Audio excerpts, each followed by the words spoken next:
Se alguém quebra o braço e vai para o hospital, um raio-x dá uma resposta binária e super rápida. Uhum. Ou o osso tá quebrado ou tá intacto, né? Exato. É uma divisão limpa. Mas aí se a gente pede para uma inteligência artificial explicar, tipo, como ela reconheceu um tumor super complexo numa ressonância magnética, A máquina simplesmente fica em silêncio. pois é, aquele diagnóstico cirúrgico desaparece e a gente esbarra numa verdadeira caixa preta. Hoje, a nossa investigação vai abrir essa caixa para entender exatamente que tipo de cérebros digitais, entre aspas, estão tomando essas decisões. E a primeira coisa que fica clara quando abrimos essa caixa é que não estamos lidando com um único cérebro. É a definição absoluta de águas turvas. Existem inúmeras formas de processar a informação lá dentro. Por isso, a nossa conversa de hoje é tão empolgante. Nós temos em mãos um documento fascinante chamado redesneurais.pdf. O material baseado no trabalho do The Asimov Institute. Isso mesmo, produzido pelo Fyodor Van Veen e o Stefan Lanyen. É basicamente um pequeno zoológico de redes neurais. E a nossa missão hoje é traduzir toda essa sopa de letrinhas. Sopa de letrinhas é um ótimo termo, porque tem CNN, LSTM, GAN, é muita sigla. Com certeza. Nós vamos traçar a árvore evolutiva de como a inteligência artificial aprendeu a, digamos, pensar, ver e lembrar. Beleza, vamos desvendar isso. Porque quem escuta a gente precisa entender que não existe uma única IA, né? Não existe mesmo. São diversas espécies arquitetônicas, organizadas por princípios bem diferentes, que sustentam esses grandes debates de hoje sobre mente, conhecimento e ética. E sabe, o mais cativante de observar essa evolução toda é que ela espelha exatamente como a humanidade tenta replicar diferentes facetas da nossa própria cognição. Cada arquitetura nasceu para resolver uma barreira muito específica. Então, antes da gente chegar nesses robôs modernos que conversam com a gente ou geram imagens, precisamos olhar para o organismo unicelular dessa evolução toda. A origem de tudo. Exato. O famoso perceptron, lá de 1958, do Rosenblatt. Como a gente pode visualizar o que esse primeiro classificador formal faz? Bom, pense no perceptron como o tomador de decisões mais básico possível. Ele recebe informações, calcula uma projeção linear e usa uma função de limite para tomar uma decisão de sim ou não. Tipo uma linha reta matemática? Isso. Ele olha para os dados e tenta desenhar uma única linha reta no meio para separar o que é uma coisa do que é outra. O famoso hiperplano binário. Imagina um segurança na porta de uma festa com uma regra absurdamente simples, tipo, só entra quem veste azul. O segurança olha para a fila, desenha uma linha imaginária separando as pessoas de azul das outras, e pronto. É uma ótima analogia.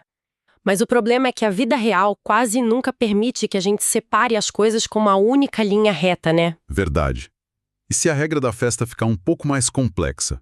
Tipo, só entra quem veste azul ou vermelho, mas não quem veste azul e vermelho ao mesmo tempo. Aí o nosso segurança entra em curto-circuito total. Ele trava. Trava. Essa foi uma limitação clássica demonstrada pelo Minsky e pelo Peppert, lá em 1969.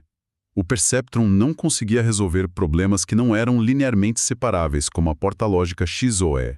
E isso quase paralisou a pesquisa na área. E foi esse obstáculo que forçou a tecnologia a evoluir para chamadas redes feed-forward, né? É como se, em vez de um único segurança na porta, a gente agora tivesse um comitê complexo de avaliação. Exato. O primeiro grupo analisa a cor, passa a informação para um segundo que analisa o estilo da roupa, que passa para um terceiro avaliando a textura, as famosas camadas ocultas. Perfeitamente.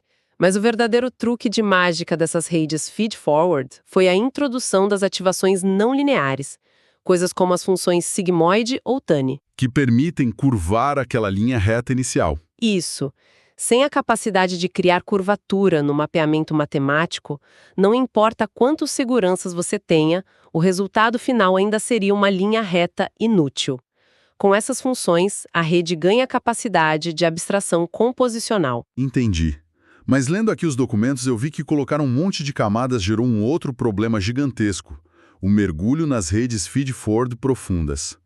Se a rede fica muito profunda, a mensagem se perde, não é? Aham, como uma brincadeira de telefone sem fio gigante. Exato. O primeiro segurança tenta avisar o último sobre um erro e o aviso chega tão fraco que ninguém ouve. O fascinante aqui é como eles resolveram isso. Esse era o temido problema do desaparecimento de gradientes. Se o sinal matemático de correção some, a rede simplesmente para de aprender. E qual foi a mágica para consertar isso? Uma função chamada ReLU. R-E-L-U. Ela é uma equação matemática super simples que pega o valor máximo entre 0 e x. Basicamente, se o sinal for negativo, ela zera. Se for positivo, ela passa adiante, exatamente como está. É genial. Uma regrinha de passa ou bloqueia que mitigou o sumiço do gradiente. Totalmente. E com isso, as redes puderam se tornar realmente profundas sem perder a capacidade de aprender durante o treinamento.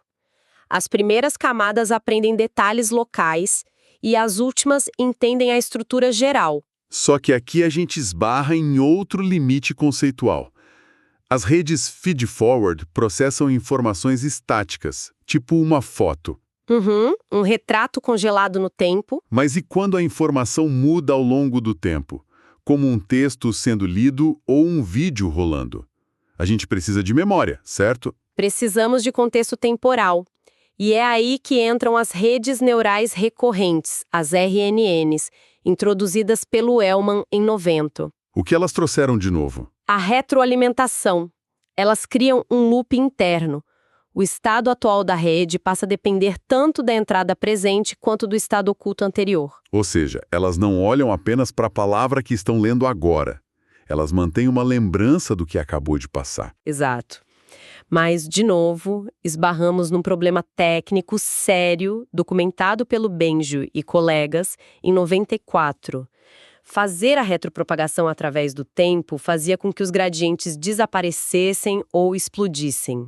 A tal da memória de peixe dourado, né? Se a frase fosse muito longa, esquecia o começo. Isso. E a solução magistral para isso veio em 97 com o LSTM, Long Short Term Memory. E como isso funciona na prática? O Rohrheiter e o Schmid-Huber criaram células de memória com portas de controle, portas de entrada e portas de desaprendizado, que acumulam informações com uma persistência controlada. Espera, pausa aí. Se o LSTM é como alguém lendo um livro e fazendo anotações cruciais para não esquecer a trama, o que exatamente é essa porta de desaprendizado, o tal do Forget Gate?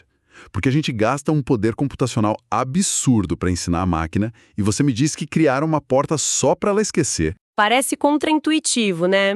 Mas a importância do esquecimento ativo é enorme. Não se trata apenas de lembrar, mas de saber o que descartar. Para não sobrecarregar o sistema. Exatamente. Se a máquina tentasse lembrar de absolutamente tudo, a memória ficaria saturada de ruído. A porta de esquecimento avalia o momento e decide o que deve ser jogado fora para dar espaço ao sinal que realmente importa. Ah, faz todo sentido. Limpar a lousa para focar no contexto novo. Isso. E depois ainda tivemos o GRU, em 2014, que é uma versão mais eficiente do LSTM, fundindo memória e estado oculto em portas de atualização e reset. Legal, então a máquina já sabe classificar coisas estáticas e já domina o tempo e a memória. Mas como ela entende a essência estrutural das coisas? E como passa de analisar para criar? Agora entramos na arte de comprimir e imaginar. E o primeiro passo para isso foram os autoencoders, ou AS, lá em 88. Que são aquelas redes que comprimem a entrada num código menor, a codificação, e depois tentam reconstruir a saída minimizando o erro, certo? A decodificação. É como pedir para alguém ler um livro de 500 páginas e resumir a história inteira num único tweet. E depois uma segunda pessoa pega esse tweet e tenta reescrever o livro inteiro baseada só no resumo. Uma analogia excelente. Ao fazer isso, a rede é obrigada a descobrir a essência estrutural do dado. E temos variantes cruciais disso, como o DAI, que é treinado para reconstruir a partir de dados corrompidos com ruído. Para aprender a ignorar a sujeira e focar no que importa. Exato. E o VAE, que é o modelo variacional. Esse introduz variáveis probabilísticas e divergência KL, forçando a distribuição latente. É aqui que a coisa fica realmente interessante. Porque, pelo que eu entendi, a gente dá o salto para a competição generativa. as famosas GANs de 2014. As redes adversariais generativas do Goodfellow. A sacada aqui é colocar 2 jogadores num jogo minimax. Eu adoro essa parte. É como um falsificador de arte, que seria o gerador, tentando enganar um detetive de polícia que é o discriminador. O gerador cria amostras falsas e o detetive tenta descobrir o que é falso e o que é real. E ambos ficam cada vez melhores em seus trabalhos, porque o aprendizado emerge justamente desse equilíbrio e dessa competição. O atrito entre eles gera a perfeição. Exatamente. Se conectarmos isso com um cenário maior, o VAI e a GAN representam uma mudança tectônica na IA. Saímos de IAs que apenas classificam o mundo reconhecendo hiperplanos, para IAs que aprenderam a distribuição probabilística da própria realidade. Para gerar dados totalmente sintéticos, como imagens que parecem fotos reais, mas nunca existiram. Isso. E é de explodir a cabeça pensar no nível de detalhe que elas alcançam. Mas espera, se a GAN está gerando imagens falsas ultra-realistas, como é que as redes analisam imagens? Em primeiro lugar, como elas veem os pixels? Aí nós voltamos um pouquinho no tempo para as redes convolucionais, as CNNs, de 98. O LeCun e a equipe dele introduziram o uso de filtros que deslizam pelas imagens. Como uma lupa passeando por cima de uma foto. Perfeito. A lupa desliza, somando pesos locais, o que garante a invariância de translação e a extração de características espaciais. Então, se a orelha de um cachorro estiver no canto esquerdo ou no direito da foto, a rede encontra do mesmo jeito. Encontra, porque o filtro varre tudo. E a partir daí surgiram as deconvolucionais e as DCANs, que conseguem até extrair estruturas em 3D a partir de imagens em 2 dimensões. Como iluminação e pose. Sim, usando o bias variacional. Mas, para conseguir ver imagens super complexas, o pessoal começou a empilhar muitas camadas convolucionais.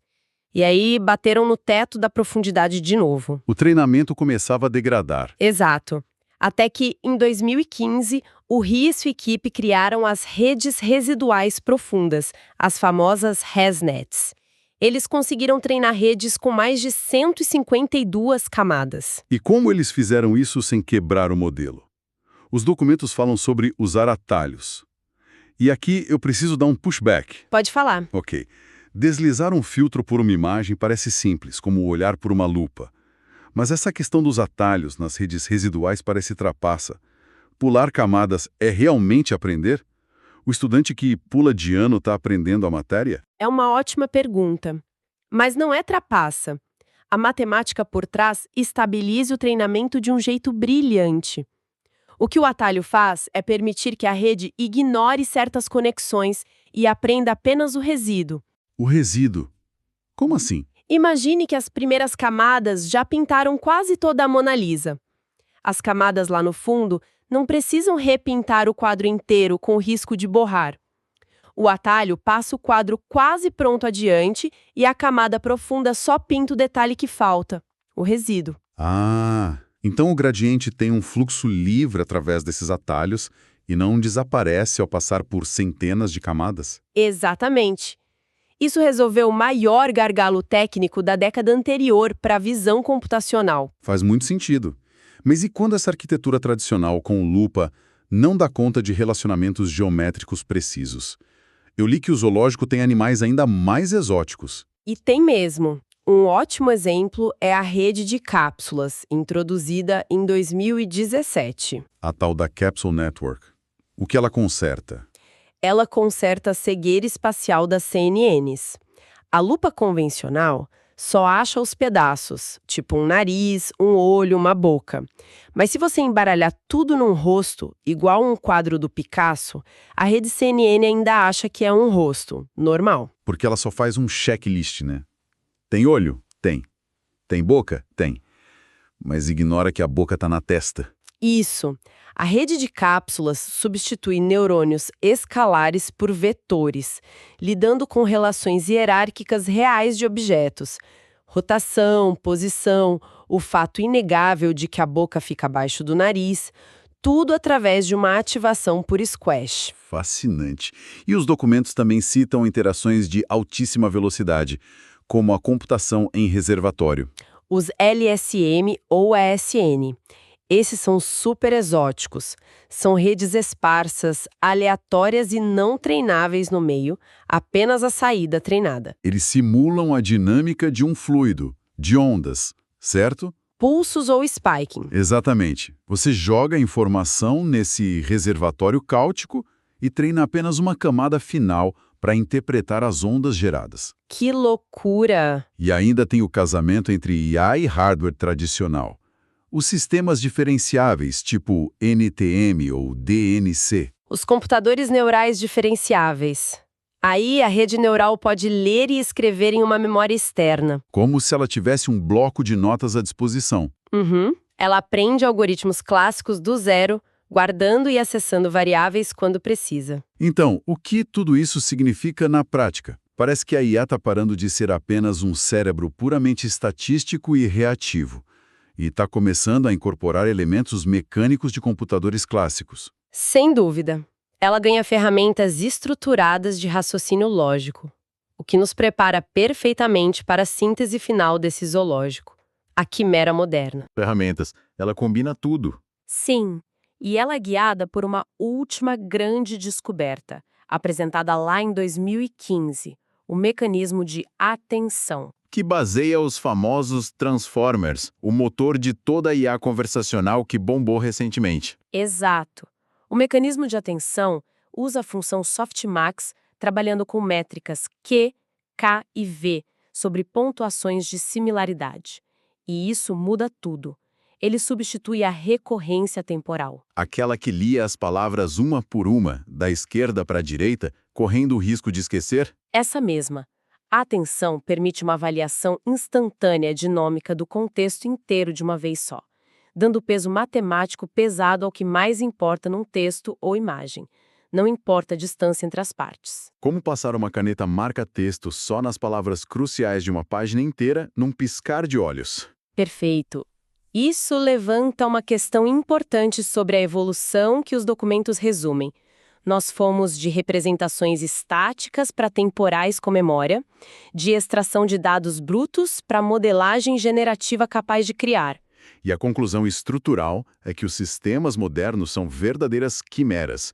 Eles convergem atenção, convolução e aprendizado residual em um único organismo superpotente. A verdadeira revolução não foi abandonar o velho como um modelo linear matemático inicial do perceptron, mas sobrepor essas arquiteturas. Para que uma rede compense a falha conceitual da outra, onde a lupa é cega espacialmente, a cápsula ajuda. Onde a memória esquece, a atenção foca. É um ecossistema incrivelmente bem amarrado. Usando competição minuciosa nas GANs e finalmente prestando atenção exatamente onde importa, com os Transformers. E tudo isso construído, camada por camada, usando a nossa intuição humana sobre memória, visão e atenção. O que nos deixa uma semente provocativa para o futuro. Qual semente? Considerando todo esse nosso esforço intuitivo de design, qual será o formato da primeira arquitetura exótica de rede neural inventada de forma 100% autônoma pelas próprias IAs de hoje? Nossa, um modelo criado por máquinas para máquinas. Exato, um modelo que talvez seja completamente alienígena à nossa forma humana de aprender e interagir com o mundo. Seria um bicho impossível de classificar no nosso pequeno zoológico. Bom, esse é o tipo de pensamento que prova que o aprendizado, tanto da gente quanto das máquinas, é sempre provisório. Agradeço demais a quem escutou e acompanhou a gente em mais essa imersão de hoje. Foi um papo excelente!